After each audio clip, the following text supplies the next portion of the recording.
Good morning, good morning, good morning. What we're going to talk about today is the LLC game. Holding companies, partnerships, business credit, and living trust. One of the problems, and I see this all over the internet, is that you'll have a LLC that you've had for 2, 3, 4, 5 years, and you come to the channel and you hear about the holding company structure, and you want to somehow incorporate that older previous LLC into the new holding company structure. That's problematic for several reasons. Because if you file taxes on that company, you've got to officially sell that older company to the new holding company. And you've got to create the documentation to do that, which if you get it wrong, it could cause you some problems. So this is why I like to start off with a clean slate. But here's the premise of a holding company. A holding company does business with no one. Therefore, it cannot be sued. That is huge element of protection. That is a serious. This is what I'm giving you, the big boy game. I'm giving you the Apple game. I'm giving you the Amazon game. And a lot of you are just not mentally prepared for it because I will say that the holding company doesn't do business with anybody. And you'll still want to say have payments or something coming out of the holding company. And I'm like, no. So here's the whole deal with the holding company structure. You create a holding company, then you create an operating company. All business is done through the operating companies or the subsidiaries. You never do business with anybody with the holding company. Holding company's job is just to collect money. That's the holding company's job. Collect money and provide additional layers between you and harm. And many of you are invalidating that because you just like, well, I want to get my business credit through my holding company, so I need to do this, and I need to have money. No, you don't. All they care about for business credit is, do you make X amount of dollars? Yes, you can show them the bank accounts and the money transfer from the operating companies. And one of the big issues is people are so scared or they want to do it their way. Because like this right here is a bulletproof strategy for wealth preservation. If you, let's talk about the Hustlers LLC, which is for single men. Your name is Leroy. Leroy, you started in Hustlers LLC at the age of 25. You build a company and you follow all of the protocols in the Hustlers LLC, and you get married and you get divorced. There ain't nothing she could do if you followed all the protocols. She can't take you for half. She can't force you to sell the company. There's language, there's verbiage that needs to be put into your articles of incorporation or articles of organization that prevent this type of harm that can happen in the future. And this is one of the things that so many people just don't. It's like buying insurance when you're young. A lot of people don't buy insurance when they're young because they don't see the point of it. But when they get old and now your insurance premium is $250 a month, you're like, whoa, I could have got that for $25 a month if I had bought it XYZ. So one of the things that you've got to understand is there's certain levels to this. There's certain protocols. Like, let's say you're a crazy hustler and you're going out and you're doing all these partnerships with people, and all partnerships should be done through an LLC. You could find yourself, your name on 30, 40, 50 LLCs. I got a friend who does real estate partnerships. He's probably on 60, 70 LLCs. That is different than creating a holding company, because once again, you're on all these LLCs. You have all of these bank accounts. You are a target because you've got money going through all these accounts. Because see, there are database searches that someone can run your name through this database and find out what you're. It's like, whoa, this person's name on like 70 LLCs. Let's go after this pigeon. So one of the things that you have to do is learn the game of business. You have to learn how to set this stuff up. And it's also for generational wealth. You have a 10-year-old holding company that's had money running through it for 10 years. You can leave that to your kids. You can leave that. That's an asset. There's so many things you could do with that. So a big part of the situation is that people are scared of making a mistake, scared of doing the wrong thing. And it's really simple. Remember, a holding company does not do business with anyone. It doesn't do business with the phone company. It doesn't do business with the website. It does business with nobody. Nobody. You run all corporate operational expenses through the operating company. You should not be paying any bills out of the holding company. Holding company role model is just to collect money. I have 2 holding companies, and one of them, not a lot goes on because I am loaning the money from one operating company to this holding company. And, the holding company, like what I'm going to do is I can put money in the holding company. I can deposit cash. I can deposit checks. So when I get ready to break that money from the holding company into the operating company, I'm going to write a check from the holding company to the operating company. Because a lot of people are like, I just want to transfer the money. All right. By not taking these important steps, you're invalidating any protection that you could have. There's a certain way you have to do this thing. There's a certain structure. There's a certain order. This is how business is conducted. And, people are like, well, I just transferred the money. You didn't do the same thing I did. You did not do the same thing, because everybody's looking for ease and comfort. That ain't what this is about. This is about generational wealth and financial protection. You have to do it a certain way. You can't do it any old way, like, well, I'm just going to do it this way. Like, how many of you business owners out here don't have a separate personal checking account and you run all of your expenses out of your LLC? You just pierce the corporate veil yourself. There's no separation between you and the business. And if you get into a situation where you think your LLC is going to protect you and you get an attorney and the attorney goes through discovery and find out that, oh, you've been dipping money out of the corporate account to pay your personal bills, there is no wall between you and the corporation. And that's simple. A lot of people do that. How many folks only have 1 or 2 checking accounts for their business? No segmentation of funds. So once you go ahead and get your corporate life together, business credit is very easy. You fill out a business credit application. They're going to ask you, how much money does the entity that you're filing for the business credit makes? And whatever money that you ran through your holding company is the income. They're not going to ask you if you're making sales. They're not going to ask you all these questions. There's only one thing they care about: how much money you have going through those accounts. That's all they care about. Oh, okay, you got these money going through your accounts. You good?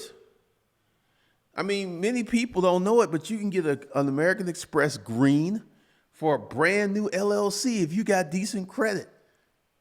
And you use that green for 6 months, pay them, Get that green to 10K, where you can spend 10K. The whole portfolio of American Express products are now open to you. There's so many ways to do this, but so many people are trying to do it their way. Look, you got a company, you've been in business for 6-7 years. Okay.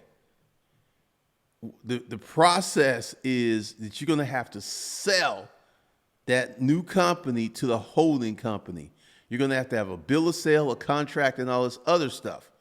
Because if you had this company, you've been filing taxes, Uncle Sam's going to be like, hey, they still in business. They still doing some stuff. Why ain't filing no taxes? You've already on the radar, player. This is why I just turn that old company into the holding company and rewrite your articles of organization. And then create an operating company under that. So there's so many ways to do this.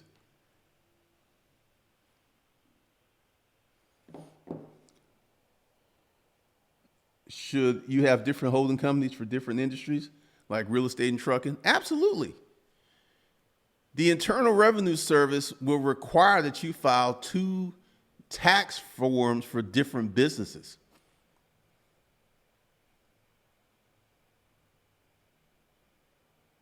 D. McCullum, I've just said, if you want to build business in the holding company, only thing they care about is the cash that goes through there.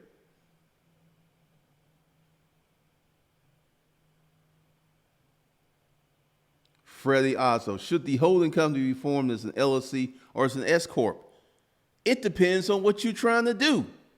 It depends on if you're a single member LLC. It depends.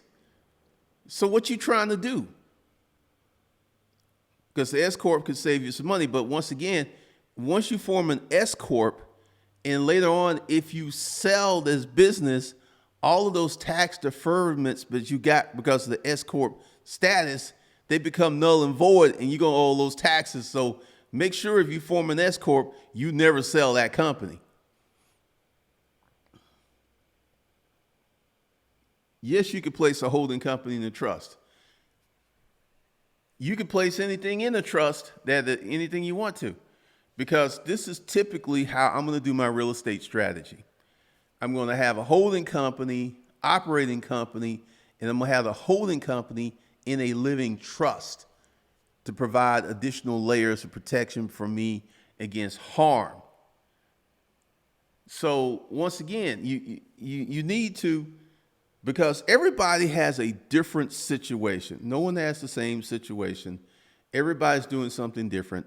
Everyone is doing something wild. Everybody's doing something kind of crazy.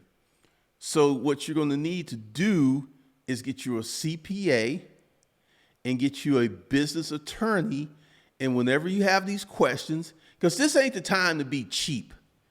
Because once again, many of you have businesses, LLCs, and you knew nothing about this holding company strategy, and now you're trying to clean up, and there's so many gotchas to that cleaning up process. Because let's say you are like a friend of mine who has several different LLCs because he's in like crazy number of partnerships with people. Whenever he gets into an investment vehicle with someone, they form an LLC. So his name's on like 30 some LLCs. And and I talked to him and I said, what you should do is have them form a partnership with your main holding company or an operating company and collect that income through your operating company, push it up to the holding company and file taxes on that. Because you folks who are doing all of this stuff and you're on these multiple LLCs, if you ever get into a situation where someone sues you and they start looking up your assets, they're going to go forward because they're going to like, this person got some money. You ain't going to have 30 LLCs and be broke.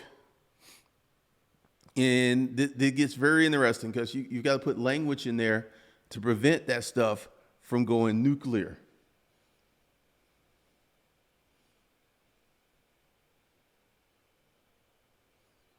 I love trust. All my real estate's held in a trust.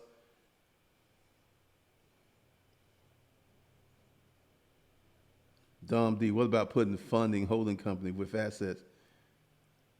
What do you mean? That's it's like, yeah, you could put that into a holding company.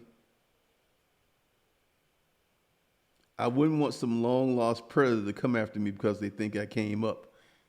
And this can happen, Chris Moreau, because like I got a friend, and I'm explaining to him that he's leaving himself wide open. He's putting himself in harm's way because all it's going to take is an attorney to start looking up stuff. So,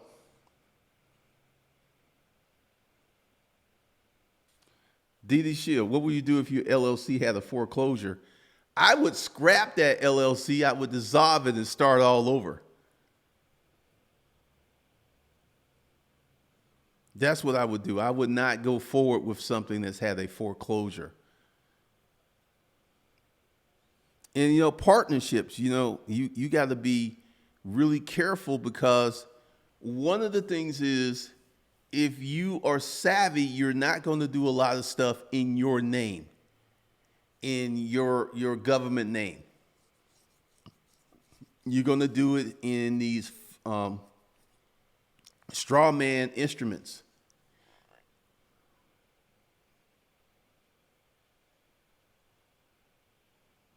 So a big part of taking this and protecting yourself is knowing how the law operates. And this is, once again, this is why you're going to need an attorney and a CPA, because from state to state, LLC corporate law is different. It's not the same in every state. There's one thing that's perfectly acceptable in one state, and you can cause you some problems in another state. So you need to go ahead and get yourself an attorney and a CPA. Now, the art of holding contains information for you to set your family up for generational wealth. Because this holding company, let me give you a scenario. Let's say you have your holding company, and then your operating company has to file bankruptcy. You know what you do? You go ahead and you start you another LLC, you start you another company, you start you another business. Because, see, that's not going to impact the holding company. It's like that company will file bankruptcy, keep it moving. Then you go ahead and you start another LLC, fresh and so clean, and you start the game all over again. Never hold assets in your private name, a big no-no. Because if it's in your private name, it's easily, they sue you, your assets are at harm. Your assets are at risk.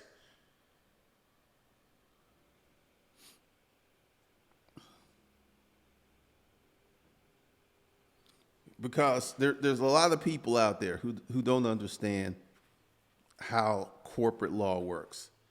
They don't really get the gist of it. Because you got to be careful with your partnerships. Like if I was out there doing a lot of partnerships, I would create a separate holding company to run all my partnerships through. I would create a holding company and I would create an operating company. And every time I entered into an agreement with someone, my operating company would act as a representative for me. And this is how you keep your name off a lot of stuff. That scenario sounds like what Trump has done. Oh, Trump plays the game very well. He was schooled by Fred Trump, who was a master. Fred Trump was a master at this.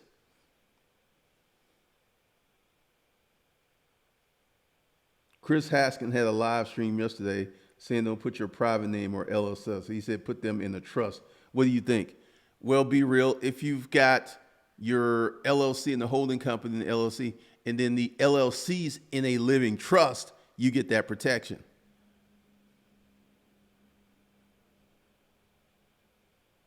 All right, Rod, for real estate.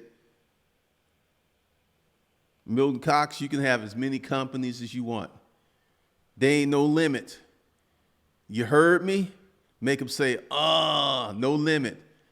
This is the game of business. You could do what you want. And I think that excess freedom messes with people because they're so used to being controlled that here is something that you could do exactly what you want, how you want. Nobody can tell you nothing. And they're like, whoa, I am not used to this much freedom, man. I'm not used to it.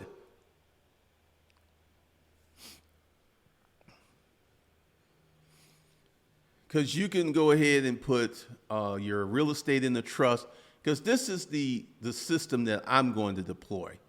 I'm going to have a holding company, and then I'm going to put that holding company in a living trust. So everything that's part of that holding company is going to be protected by the living trust. Then we'll create an operating company.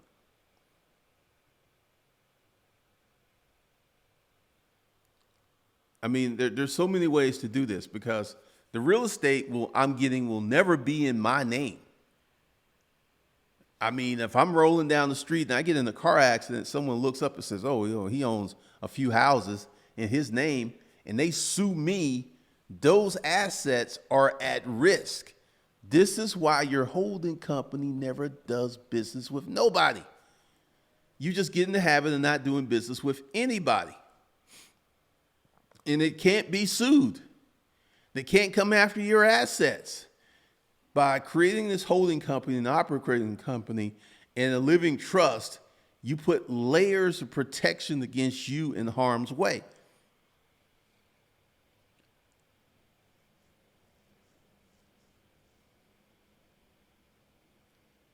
Chris Moreau, I created an LLC to do nothing but be trustee on my trust. 2 layers of protection at a minimum.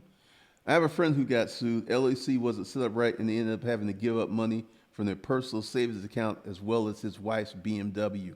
Ready, set, wealth.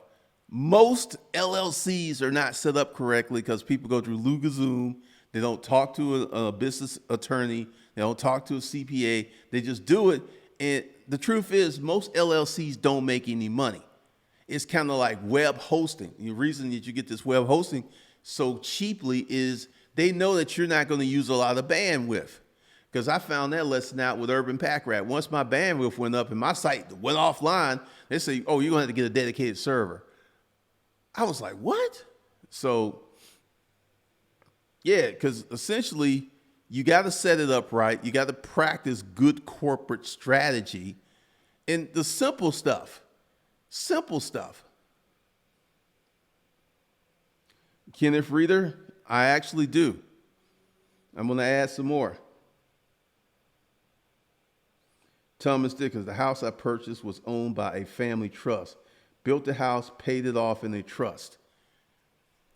A lot of houses around here are in LLCs and trusts because when stuff's in your name, and understand how the world works, there's not a lot of wealthy people in the world. Maybe 10% of the world's population is wealthy. There's always someone looking to come up on you. There's always someone looking for an angle. And you want to protect yourself. Once you start accumulating wealth, you're going to start to draw attention to yourself.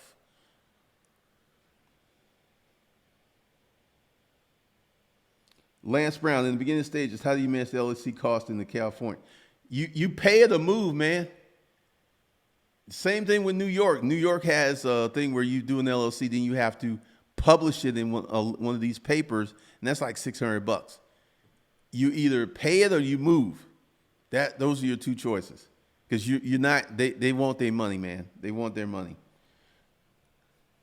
So because part of the corporate strategy, and this is a big part of it, you got to be making money.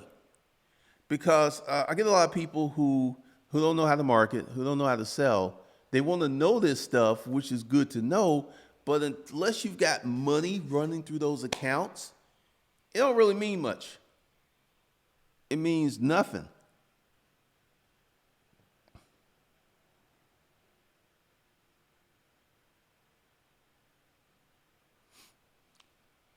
So that's one of the things that you've got to understand.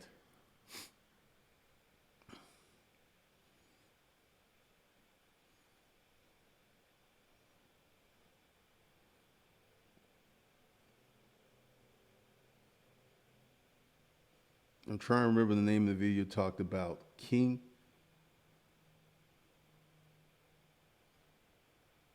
Keith Ritter. You should educate yourself on the corporate process because you should have an attorney to talk to. Of course, once again, it depends on what are you doing? What kind of business? Are you in the cannabis industry? Which, if I was in the cannabis industry, I would have a CPA and an attorney on speed dial because there's so many rules and regulations with that right now.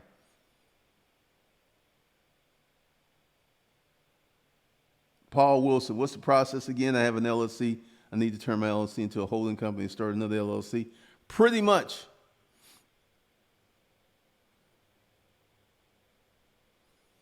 Why operate a business in a non-business friendly state? I agree. I'm not going to say, LegalZoom does what you tell them to do. And a lot of people don't have the knowledge to tell them how to set this stuff up correctly. They just out here winging it.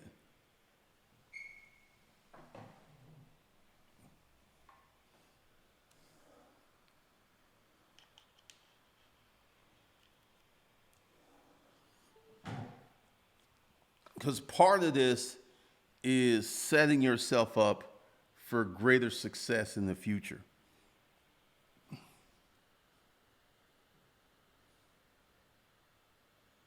Because a big part of this is knowing, like I said, if I was doing partnerships, I would set up a corporate strategy for partnerships to keep my name off of stuff. So this corporate partnership would act in my behalf. So it would be such and such LLC joining with such and such people because, if you got money running through a bunch of different accounts, you're going to have a very interesting situation.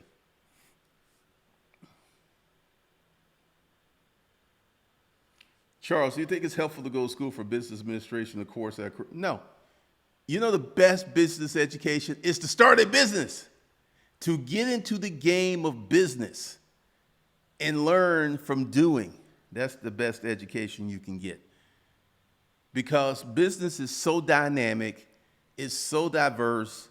This business is so different from that business that once you get into business and once you get into that, then that opens up so many doors for you.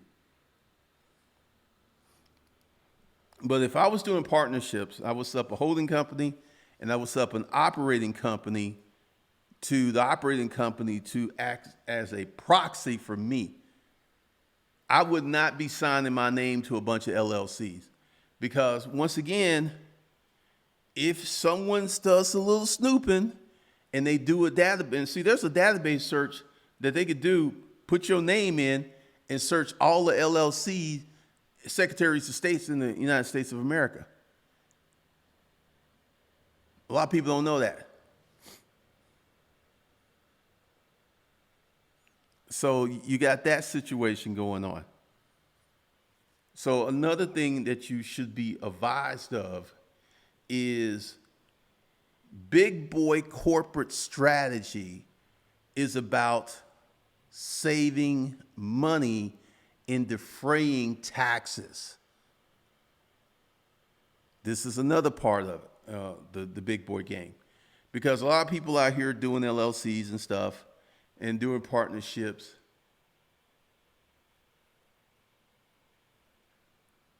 And they don't really know what they're doing. So that's all I got for y'all right now. I will be back a little bit later.